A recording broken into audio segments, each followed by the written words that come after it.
Can you imagine a place where a single USB drive with a South Korean drama could cost you your life? Where a bowl of rice, a cigarette, or a pill can decide whether a family survives or starves? This is not just a market.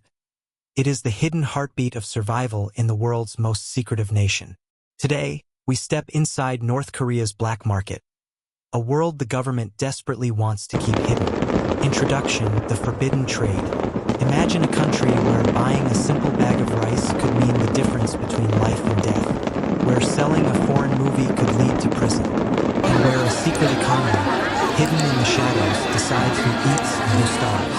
This is the story of North Korea's black market, known locally as Jangmadang. It is not just an underground economy. It is the pulse of survival in the world's most secretive nation. Hunger creates a market.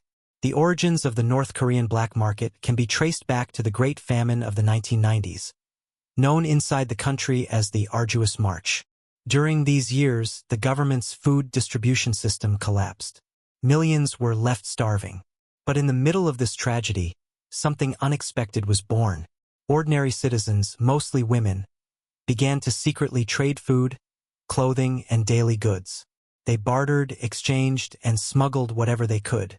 At first, it was small. A bowl of cornmeal swapped for a few potatoes. But soon, networks formed. Hidden stalls appeared in alleys. People risked their lives to sell or buy.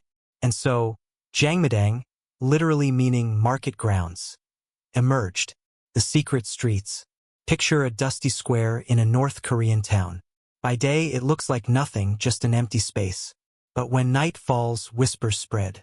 Women quietly lay out cloths on the ground, displaying contraband. A rice smuggled from China.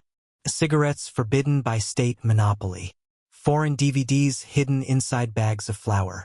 Everything is illegal, but everything is necessary. The police know. The government knows. Yet the markets continue to grow. Why? Because even the officials themselves depend on them. The price of forbidden goods. What can you buy in a North Korean black market? The answer is shocking.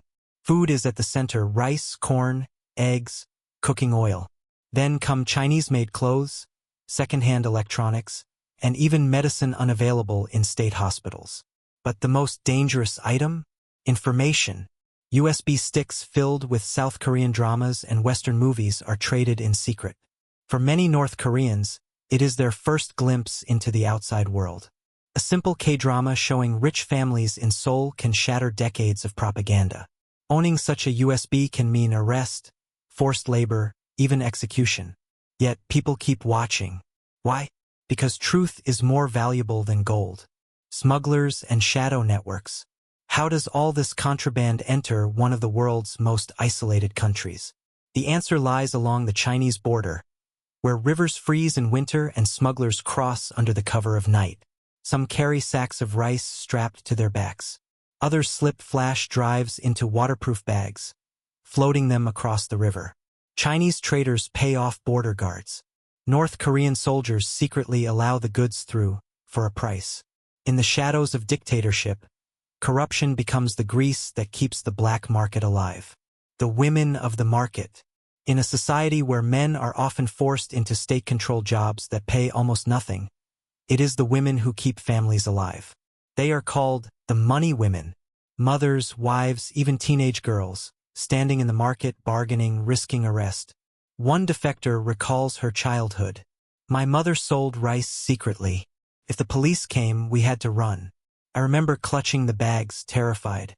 But without her, we would have starved. These women became not just traders, but leaders.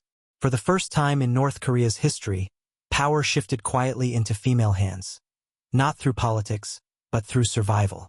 The cat and mouse game. The government tries to crush the black markets. Sometimes police raid the stalls, seizing goods, arresting sellers. But within days, the markets return. It's a constant cat and mouse game.